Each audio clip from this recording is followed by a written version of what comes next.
इन radius का formula हमने पहले भी डिस्कस कर रखा है, r equals to area upon semi perimeter का रेशियो होता है।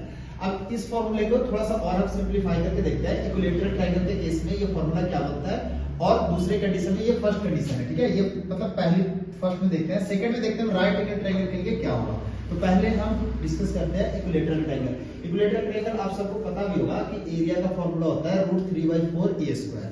उसका सेमी पेरीमीटर ये आपको भी पता होगा कि क्या होता है। सेमी पेरीमीटर मतलब सम ऑफ ऑल साइड अपॉन में 2। बट इक्विलैटरल ट्रायंगल के केस में क्या होता है, इक्विलैटरल ट्रायंगल में तीनों साइड इक्वल होती है, तो a + a + a कितना हो जाएगा 3a/2। उसके बाद क्या करना है, वही सेम r की वैल्यू है, r = del/s। तो इसमें हम फॉर्मूले में एरिया वैल्यू पुट करेंगे, एरिया की वैल्यू पुट करेंगे और सेमी पेरीमीटर की पुट करेंगे। फिर इसको सॉल्व करेंगे। सॉल्व करने पे ये आ जाएगा, देखो कैसे आ गया, ये 2 से ये 2 कट गया, ये √3 से ये √3 टाइम्स कट गया, ये a से a कट गया। जब इसको देखोगे तो ऊपर में क्या बचा, ऊपर में बचा a, नीचे में क्या बचा 2√3। तो आंसर कितना आ गया, a/2√3। ये इन रेडियस का फॉर्मूला है किसके कंडीशन में, इक्विलैटरल ट्रायंगल के कंडीशन में। अगर इक्विलैटरल ट्रायंगल के आपको साइड पता है तो आप इन रेडियस बहुत आसानी से निकाल सकते हो। देन आफ्टर हम देखते हैं राइट एंगल ट्रायंगल में क्या होता है। राइट एंगल ट्रायंगल के केस में सबको पता है कि राइट एंगल ट्रायंगल में एक एंगल 90 डिग्री का होता है। ये वाला साइड हमने a मान लिया, ये वाला साइड हमने b मान लिया और ये वाला साइड हमने c मान लिया। अब देखते हैं कि राइट एंगल ट्रायंगल के केस में इन रेडियस का फॉर्मूला क्या रिजॉल्व हो आता है। देखो सबसे पहले क्या होता है कि आप सबको ही पता होगा कि ये सर्कल है, सर्कल को टच करके जो बाहर से पॉइंट जाती है उसको हम बोलते हैं टेंजेंट। तो टेंजेंट और रेडियस के बीच में 90 डिग्री का कोण बनता है। अगर नहीं पता है तो कोई बात नहीं, अभी आप थोड़ी देर के लिए समझ लीजिए, क्योंकि जब सर्कल का कॉन्सेप्ट आएगा तो वहां पे हम इसको अच्छे से क्लियर कर देंगे।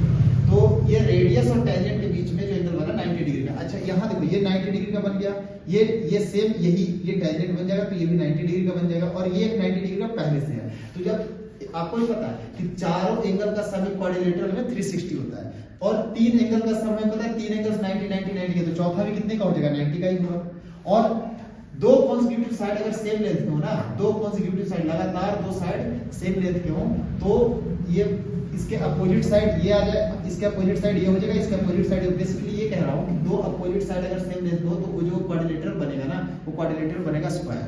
तो आपको पता है कि अगर ये स्क्वायर बन गया, ये यहाँ पे हमने r माना, ये भी r, पूरी लेंथ कितनी है, पूरी लेंथ a है, तो ये कितना हो जाएगा a - r।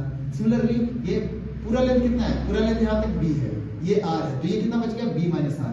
और ये वाला लेंथ हमने c पहले से मान रखा। अब एक पॉइंट और होता है टेंजेंट के केस में कि अगर सर्कल के कोई भी एक्सटर्नल पॉइंट से अगर आप टेंजेंट ड्रॉ करते हो ना, तो एक ही कॉमन पॉइंट से अगर ड्रॉ करते हो तो उसका लेंथ दोनों का इक्वल होता है। जैसे c से लेकर के ये वाला पॉइंट यहाँ तक और इधर से c से लेकर के ये वाला पॉइंट यहाँ तक, तो यहाँ से यहाँ तक की लेंथ और यहाँ से यहाँ तक की लेंथ इक्वल होती है।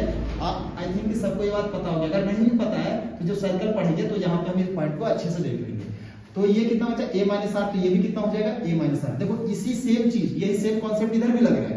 यहाँ से ये देखिए, यहाँ से यहाँ तक का लेंथ हो गया b - r, तो सिमिलरली ये भी कितना हो जाएगा b - r। क्यों, क्योंकि ये एक कॉमन पॉइंट बन गया और कॉमन पॉइंट से अगर हम सर्कल पे टेंजेंट को ड्रॉ करेंगे तो लेंथ हमेशा क्या हो जाएगा, इक्वल हो जाएगा।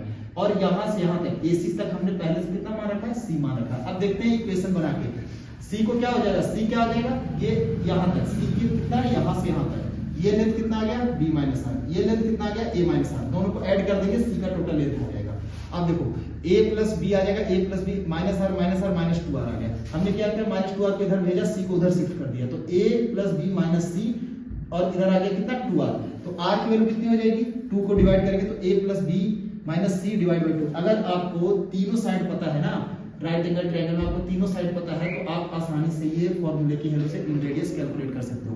अच्छा एक बात और यहाँ पे नोट करके लिख देते हैं कि ये फॉर्मूला इक्विलैटरल के केस में फॉलो होगा, ये फॉर्मूला राइट एंगल के केस में फॉलो होगा। ये किसी और ट्रायंगल के कंडीशन में ये फॉलो नहीं होने वाला और ये भी किसी और ट्रायंगल के केस में नहीं फॉलो होने वाला। बट ये जो इक्वेशन है ये भी नहीं फॉलो होने वाला।